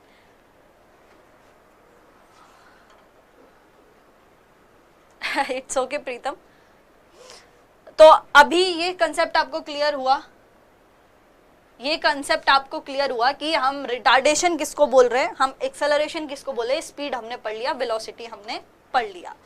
अब यदि मैं बात करती हूँ, अगर हम पीपीटी से वापस से पीपीटी पे आते हैं, तो पीपीटी पे यदि हम चलते हैं तो एक्सेलरेशन का मतलब होता है वेलोसिटी टू द टाइम, यानी वेलोसिटी और टाइम के मध्य का जो रेशो है उसको हम कह देते हैं हमारा एक्सेलरेशन, यानी कि त्वरण। यूनिट क्या होगी, मीटर पर सेकेंड स्क्वायर होगी। सेम जो ये स्लोप वाली चीजों को आगे पढ़ेंगे, यहाँ पे भी ये जो चीज अभी हमने देखी थी ना, दैट इज नेगेटिव। अगर आपके पास है नेगेटिव एक्सेलरेशन का मतलब क्या हो गया, वेलोसिटी के अपोजिट है, और इस नेगेटिव एक्सेलरेशन को क्या कह दोगे, मंदन कह दोगे, रिटार्डेशन कह दोगे। पॉजिटिव है यानी वेलोसिटी के समान है, और यदि मान लो जीरो है, यदि मान लो जीरो है एक्सेलरेशन, तो ये कांस्टेंट वेलोसिटी है। लेकिन ये तीनों कंडीशन अप्लाई कहाँ हो रही है, स्ट्रेट लाइन में हो रही है, याद रखना, स्ट्रेट लाइन में हो रही है। यदि कोई ऑब्जेक्ट स्ट्रेट लाइन में गति कर रहा है ना, ये उस टाइम की बात हो रही है, अभी हम सर्कुलर पे नहीं जा रहे। सर्कुलर पे ये जो वैल्यू है ये चेंज होना स्टार्ट हो जाती है, इसलिए याद रखना ये हम बात कर रहे हैं स्ट्रेट लाइन की। नेक्स्ट बात करते हैं, तो यहाँ पूछ रहा है कि कोई ऑब्जेक्ट है आपका, ये कुछ नोट्स आपके लगे हुए हैं, इनको हमको क्लियर करना है, जिसमें है कि कोई ऑब्जेक्ट है जो आपका डिस्टेंस कवर करता है, जो डायरेक्टली प्रोपोर्शनल है स्क्वायर ऑफ द टाइम के, तो एक्सेलरेशन कांस्टेंट होता है। अब यहाँ ना आपको एक कंसेप्ट को हम बेसिकली यूज करेंगे। देखो क्या पॉइंट लगा देती हूँ, पहला एक्स जो होता है ना, एक्स को हम KT स्क्वायर के बराबर लिखेंगे। देखो यदि ये आपको समझ आ जाता है तो बेस्ट है। यहाँ पे आपका एक टर्म चलती है मैथ्स के अंदर, डिफरेंशिएशन।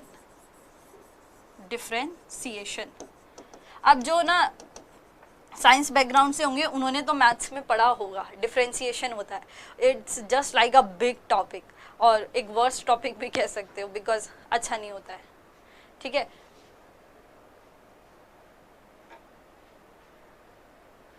LMT का वैल्यू मैंने कहाँ पॉजिटिव किया, जोगिंदर अभी बताती हूँ, एक बार इसको क्लियर कर ले फिर उस चीज पे जाते हैं वापस। अब मैंने क्या बोला यहाँ ना, अगर आपको ये समझ आ जाता है तो बेस्ट है, अगर यदि आपको डिफरेंशिएशन आते हैं तो आपको समझ आ जाएगा। मैं समझाने की कोशिश तो करती हूँ अपनी तरफ से, आ जाता है तो बेस्ट है, वरना ये जो क्वेश्चन है इसमें जस्ट इतना बोला गया है कि जो भी वो डिस्टेंस कवर करता है ना, वो डिस्टेंस डायरेक्टली जो टाइम होता है ना, टाइम, इस टाइम के स्क्वायर के, यानी d is directly proportion to the time of the square के बराबर होता है। और यहाँ पे जो एक्सेलरेशन होता है, इस कंडीशन के अंदर जो हमको एक्सेलरेशन मिलता है वो कांस्टेंट मिलता है। समझना मैं क्या कह रही हूँ, x इज इक्वल टू के टी स्क्वायर मैंने लिख दिया। यदि मुझे यहाँ से स्पीड फाइंड करनी है, ठीक है, यहाँ से मुझे निकालना है स्पीड को नहीं, सॉरी वेलोसिटी को, एक्सेलरेशन फाइंड करूंगे ना वेलोसिटी को, तो वेलोसिटी क्या होता है, स्पीड अपॉन टाइम होता है, ठीक है। अब इस स्पीड को तो मुझे ये ds बाय dt करना है बेसिकली, इसको x मान लो।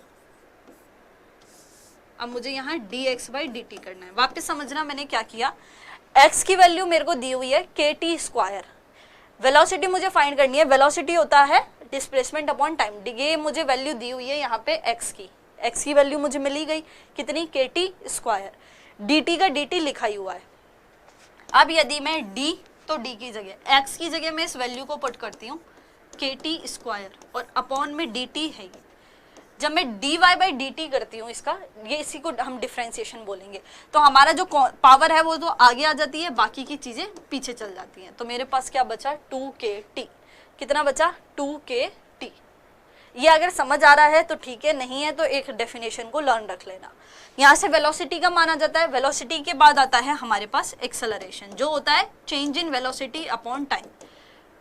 वापस हम क्या करेंगे, dv बाई dt करेंगे, d का d हो गया, dt का dt हो गया, dv की वैल्यू कितनी आ गई 2kt, ठीक है। ये dy बाई dt है तो t तो हट ही जाएगा क्योंकि t के तो सापेक्ष ही हो रहा है, बचा क्या आपके पास 2k, जहाँ k क्या होता है आपका एक कांस्टेंट होता है, जहाँ k क्या होता है कांस्टेंट होता है। तो हेंस जो हमारा एक्सेलरेशन निकलता है किस फॉर्म में, जब हम टाइम की फॉर्म में इसको लेते हैं, इस टाइम में जो हमारा एक्सेलरेशन निकलता है वो क्या निकल जाता है, उसको हम कह देते हैं दैट इज योर कांस्टेंट। देखो ये चीज ना टिपिकल है, क्योंकि इसके लिए ना आपको डिफरेंशिएशन का समझना बहुत जरूरी है। जिसको समझ आ गया है वो बेस्ट है, जिसको नहीं आया उसको लोड नहीं लेना है, क्योंकि ये एक नया ही कंसेप्ट है। अब डिफरेंशिएशन तो हम सीखने जाएंगे नहीं, ठीक है, लेकिन आ गया है तो बेस्ट है और नहीं है तो कोई नहीं, इट्स ओके। ऐसा तो नहीं ना कि हमने ट्राई नहीं किया, ट्राई तो किया, इट्स ओके। बाकी नहीं आ रहा तो जस्ट नॉर्मल एक लाइन याद रख लो। लाइन क्या है, जब भी आपका जो डिस्टेंस है ना, जब भी आपका डिस्टेंस है उस डिस्टेंस को डायरेक्टली प्रोपोर्शनल कर दिया जाता है आपके टाइम के स्क्वायर के, तो इस टाइम जो आपको मिलने वाला एक्सेलरेशन होता है वो आपका क्या होता है, कांस्टेंट होता है। और ये जो है ये एक न्यूमेरिकल फॉर्म में चीज है, इसमें समझाने की चीज नहीं है, ये एक डेरिवेशन फॉर्म में है जिसका डेरिवेशन हमने यहाँ करके देख लिया। अगर ये हो जाता है तो बेस्ट है, नहीं हो रहा तो इतना लाइन को मैं बार बार बोल रही हूँ याद कर लेना, इस लाइन को याद कर लेना, ठीक है। क्या डायरेक्शन जो हुआ वो डिस्टेंस जो है, यदि वो टाइम के स्क्वायर के डायरेक्टली प्रोपोर्शनल है तो वहां पे मिलने वाला एक्सेलरेशन कांस्टेंट होता है। कुछ चीजें तो फिजिक्स के अंदर देखो, हमने जब साइंस स्टार्ट की थी तभी हमने पढ़ा था कि साइंस क्या होता है, जो एक्सपेरिमेंटल या ऑब्जर्वेशंस के थ्रू प्राप्त होता है। तो अब फिजिक्स के अंदर एक्सपेरिमेंट्स क्या, मतलब फिजिक्स के अंदर, केमिस्ट्री के अंदर तो एक्सपेरिमेंट होंगे, फिजिक्स के अंदर हम किस चीज को बोलते हैं, कुछ चीजें तो हम देख के समझ पाते हैं, जैसे आपका कुछ भी ऐसी चीज है जिसमें हम बेसिकली देख के इसको समझ सकते हैं कि इसके बिहाइंड ये साइंस लग रही है। कुछ ऐसे होते हैं जिनके पीछे हमको बहुत सारे एक्सपेरिमेंट्स करने पड़ते हैं। तो फिजिक्स में अब हम एक्सपेरिमेंट नहीं, फिजिक्स में हम वर्ड जो यूज करते हैं उसको हम, आप बोल सकते हो डेरिवेशंस बोल सकते हो। तो वो डेरिवेशन के फॉर्म में जस्ट नॉर्मल आपको जो क्वेश्चन है वो आया हुआ है। तो फिजिक्स में या तो आप एक्सपेरिमेंट तो यूज करेंगे नहीं, हम क्या डेरिवेशंस को यूज करेंगे, और साथ में ऑब्जर्वेशंस के थ्रू हम चीजों को क्या कर सकते हैं, समझ सकते हैं। तो ये जस्ट उसी टाइप का एक क्वेश्चन है जो आपको विद डेरिवेशन समझाया है।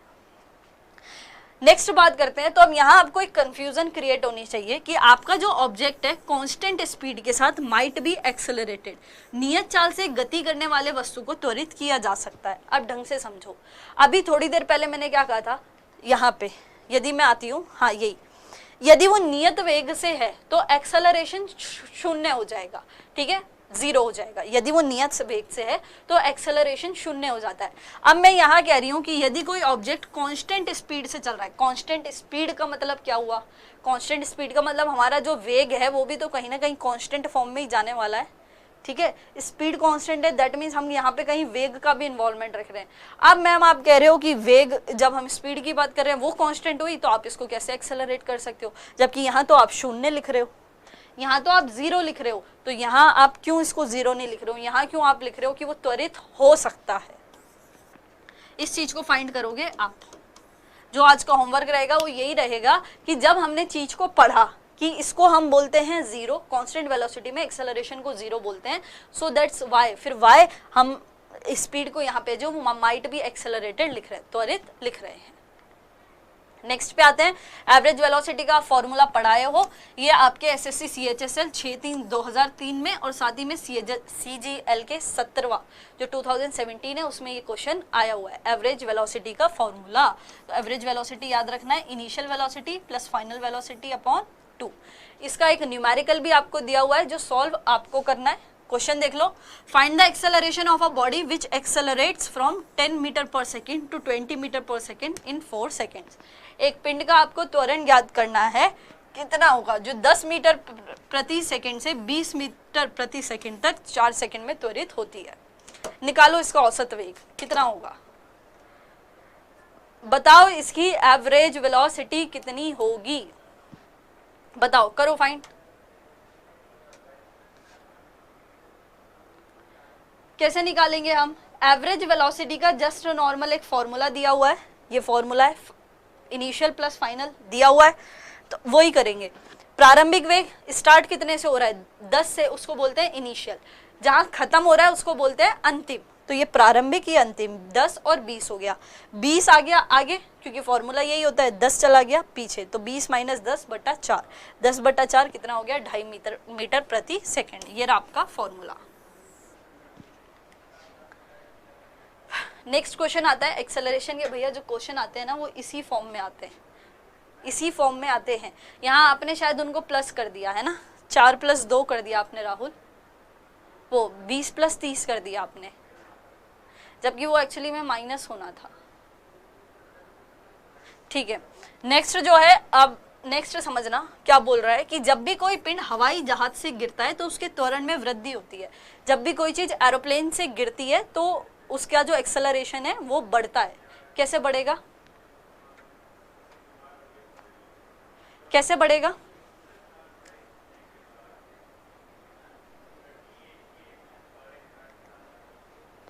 कैसे बढ़ेगा बताओ।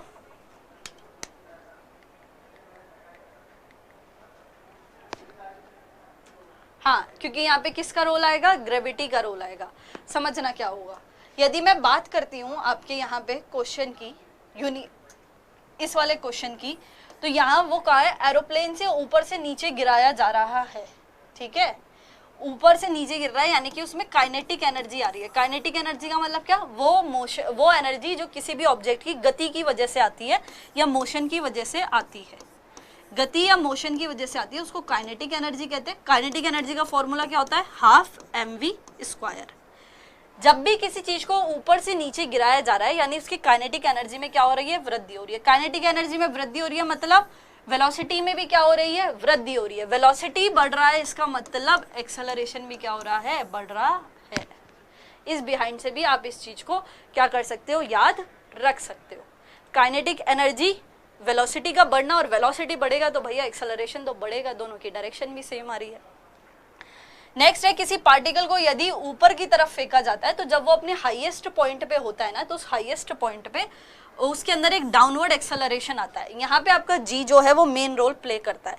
समझना कैसे, हाईएस्ट पॉइंट है, ये हाईएस्ट पॉइंट है, यहाँ पे वो बोल रहा है एक्सेलरेशन 0 है। अब मेरी बात सुनो, जब वो किसी चीज को नीचे से ऊपर फेंका गया और वो अपने हाईएस्ट पॉइंट पे पहुंच गई, यानी अब उसने कुछ भी जो गति करना ही एक तरीके से समझ लो बंद कर दिया, वो हाईएस्ट पॉइंट पे पहुंच के रुक गई। इसका मतलब उसकी गति कितनी हो गई, गति तो उसने की नहीं, 0 हो गई।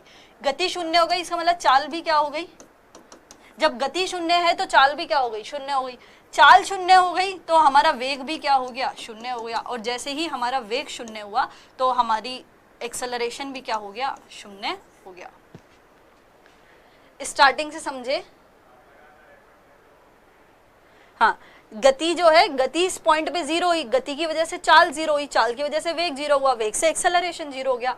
अब यदि मैं बात करती हूँ हाईएस्ट पॉइंट पे तो वो हम उसको कंसिडर कर रहे हैं जीरो, लेकिन जैसे ही अब ये नीचे आना स्टार्ट करती है, मान लो हाईएस्ट पॉइंट पे पहुंच गई, यहाँ पहुंच गया, जैसे ही इस पॉइंट से नीचे आना स्टार्ट करेगी तो समझना वेलोसिटी जो है वो बढ़ेगी, और वेलोसिटी बढ़ने से एक्सेलरेशन भी क्या हो जाएगा, बढ़ जाएगा। एक्सेलरेशन भी क्या होगा, बढ़ेगा। पार्टिकल को जब भी वर्टिकली अपवर्ड फेंका जाता है तो हाईएस्ट पॉइंट पे जो होता है उसमें एक डाउनवर्ड एक्सेलरेशन हमको देखने को मिलता है। एक्सेलरेशन यहाँ पे जीरो हो गया, गति यहाँ पे जीरो हो गई, चाल जीरो हो गया, वेग जीरो हो गया, सब कुछ जीरो हो गया, लेकिन बच्चे यहाँ पे जो एक्सेलरेशन मौजूद है ना, जो एक्सेलरेशन मौजूद है, अब वो किस ऊपर पहुंच गया तो ऊपर से कहाँ गिरेगा, नीचे की तरफ गिरेगा। तो अब इस पे कौन एक्ट करेगी, ग्रेविटी एक्ट करेगी। अब ये जो ए है ना, ये एक्चुअली में ए नहीं रह करके क्या बन जाएगा, ग्रेविटेशनल एक्सेलरेशन बन जाएगा, ग्रेविटेशनल एक्सेलरेशन बन जाएगा। जिस भी एक्सेलरेशन पे ग्रेविटी काम कर जाती है उसको क्या देते हैं, ग्रेविटेशनल एक्सेलरेशन। उस हाईएस्ट पॉइंट पे पहुंच गई, पहुंचने के बाद अब उस पे कौन काम करेगी, जब वो नीचे की तरफ गिरना स्टार्ट करेगी वापस तो उस पे ग्रेविटी काम करेगी और ये ग्रेविटेशनल एक्सेलरेशन बन जाएगा। वही चीज उसने आपसे पूछी है। एक लास्ट क्वेश्चन बचता है, एक लास्ट नोट बचता है, यदि किसी कण के वेग समय ग्राफ को y = mx + c द्वारा निरूपित किया जाता है तो कण निरंतर त्वरण के साथ गतिमान है। समझना बोल क्या रहा है, ये आपकी एक इक्वेशन होती है, ये भी मैथ्स का ही कंसेप्ट है, y = mx + c। जब भी कोई चीज आपके लीनियर या रेखीय होती है ना, उस टाइम में इस समीकरण को हम जो है वो यूज करते हैं, उस समय हम इस समीकरण को यूज करते हैं, ये भी मैथ्स का ही एक कंसेप्ट है।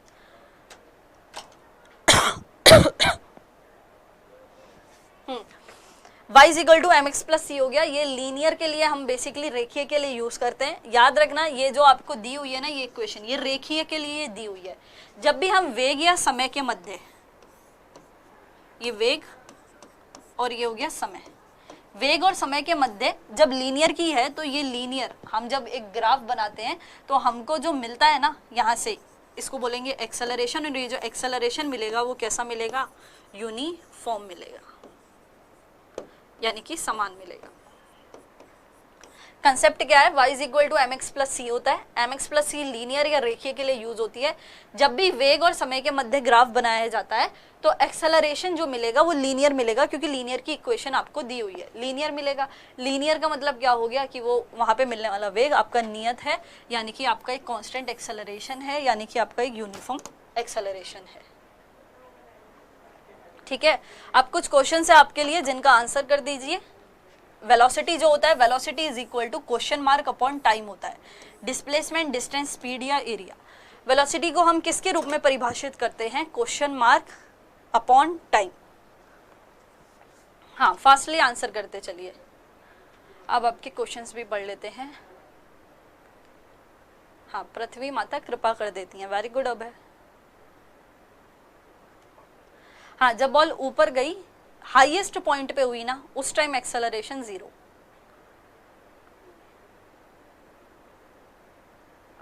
विजय किस वाले में पूछ रहे हैं, एवरेज का?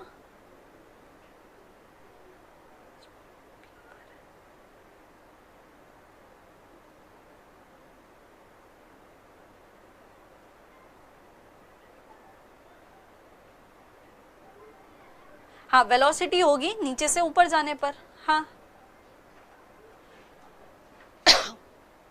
हाँ, जो हमारा फर्स्ट क्वेश्चन होगा, फर्स्ट का क्या सही होगा, वेलोसिटी जो होता है वो डिस्प्लेसमेंट अपॉन टाइम होता है, यानी विस्थापन बटा समय होता है। तो फर्स्ट का ए जो है वो करेक्ट होता है।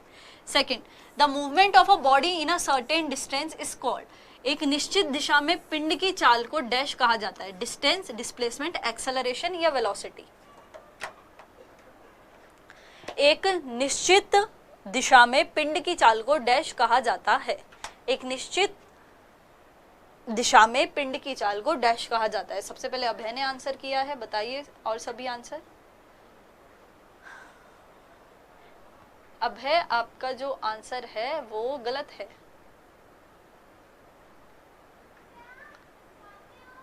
हाँ, दैट इज सेकंड का।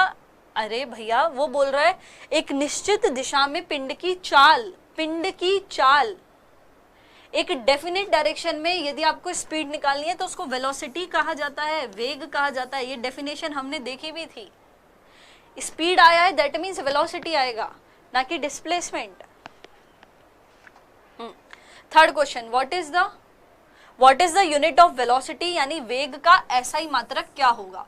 Kilometre upon our, metre per second, centimetre upon second या metre per second square? What is the unit of velocity, वेग का एसआई मात्रक क्या होगा? वेग को किस में मापा जाएगा? किलोमीटर प्रति घंटा, मीटर प्रति सेकेंड, सेंटीमीटर या metre per second square? Velocity पूछ रहा है। हाँ, तो वेलोसिटी का क्या हो जाएगा? Metre per second. सेकेंड का, ये थर्ड का डी।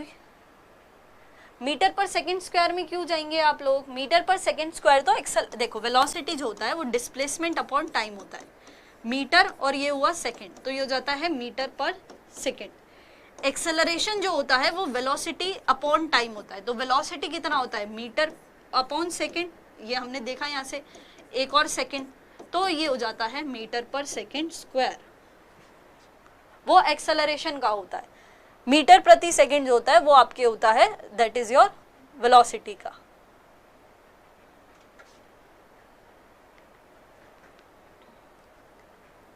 हाँ चलिए next, if a car travels equal displacement in equal interval of time then it's called, यदि एक कार समान समय अंतराल में समान विस्थापन तय करती है तो डैश कहा जाता है। यदि कोई कार है जो समान समय में समान विस्थापन तय कर रही है तो उसे यूनिफॉर्म वेलोसिटी कहेंगे, यूनिफॉर्म स्पीड कहेंगे, अनइक्वल स्पीड या अनइक्वल वेलोसिटी। अब याद रखना यहाँ पे डिस्प्लेसमेंट और टाइम की बात हुई है, डिस्प्लेसमेंट और टाइम की बात हुई है। विस्थापन और समय की बात हम किस में करते हैं? वेग में करते हैं। और समान समय में समान विस्थापन तय हो रहा है तो आगे एक और शब्द क्या लग जाएगा? यूनिफॉर्म। तो इसका आंसर हो जाएगा हमारा uniform velocity.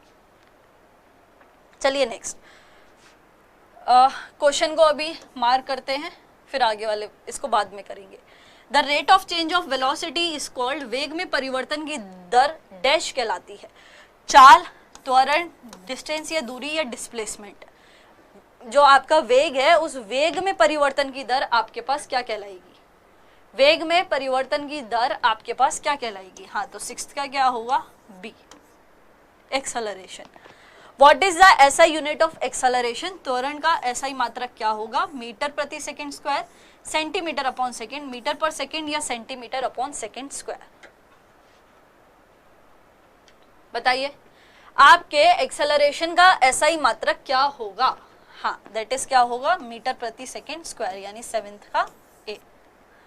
Eighth, which of the following is wrong, निम्न में से कौन सा गलत है? पहला, acceleration is negative in the direction opposite to velocity. Second, acceleration is positive in the direction of velocity.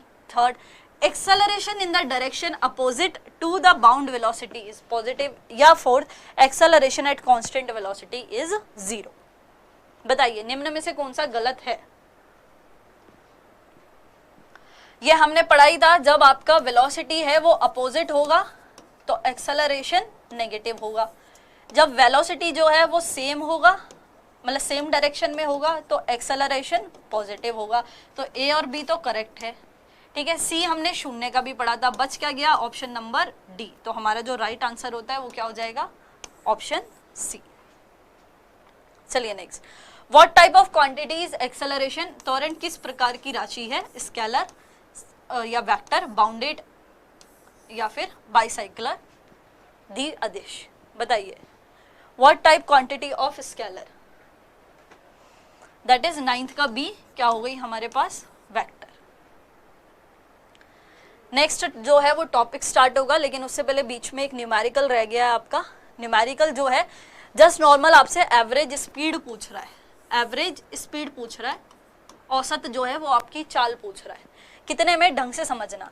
Usha जो है वो 90 मीटर लंबे तालाब में तैरती है, 90 मीटर लंबे तालाब में तैरती है। एक सिरे से दूसरे सिरे जाकर वापस आने में उसे 1 मिनट का समय लगता है, तो औसत वेग ज्ञात करो। तो ऊषा का औसत वेग ज्ञात करो। बताओ, ऊषा का औसत वेग बताना है आपको। औसत वेग का अभी फॉर्मूला ही हमने पढ़ा था। चलो ठीक है, मेरी तरफ से आपके 3 जो हैं वो होमवर्क रहेंगे, इसको मैं नोट कर देती हूँ यहाँ पे। पहला, एज यूजुअल रिवीजन। दूसरा,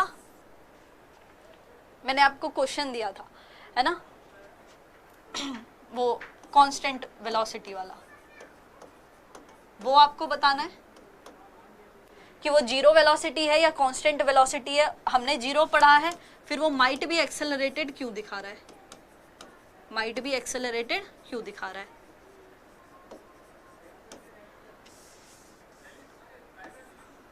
जीरो एक्सेलरेशन। और तीसरा क्वेश्चन है, ये न्यूमेरिकल आपको सॉल्व करना है।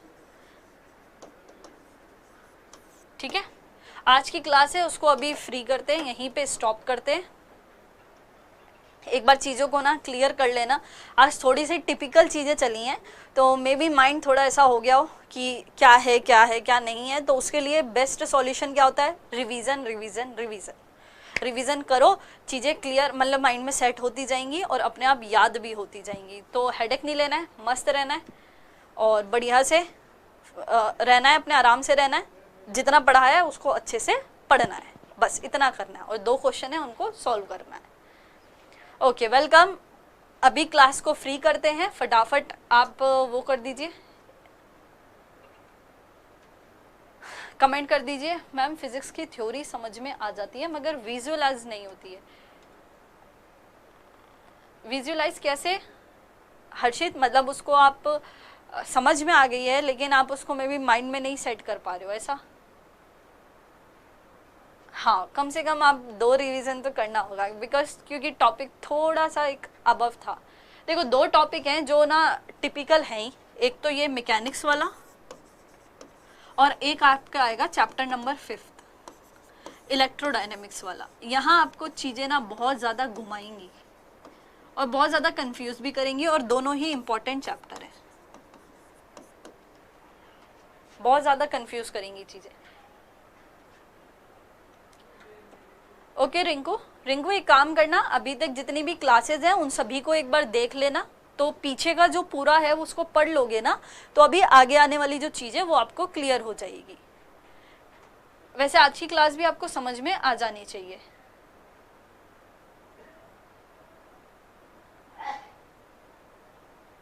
ओके प्रकाश ये तो बहुत सही है। हाँ, जितने भी स्टूडेंट्स हैं वो सभी एक बार पीछे वाला अच्छे से रिवाइज कर लेना। ठीक है, अभी क्लास को फ्री करते हैं। कोई आपका क्वेश्चन है तो वो पूछ सकते हो, और यदि नहीं है तो ओके का कमेंट कर सकते हो। और चीज़ों को रिवाइज करते चलो, रिवीजन ही बेस्ट चीज़ है जो आपको याद करने में, चीज़ों को याद करने में मतलब बहुत ज़्यादा हेल्प करेगी। अब इस चीज़ का मुझे कंफर्म नहीं है। नहीं रिंकू, क्लास जो है वो 10-10:30 बजे होती है साइंस की। अब एक बार मुझे कंफर्म नहीं है, तो उसके लिए आप एक बार इंक्वायरी नंबर पे कॉल करके पूछ लेना। ठीक है, ठीक है, अभी मैं क्लास को ऑफ करती हूँ। Okay, thank you so much everyone.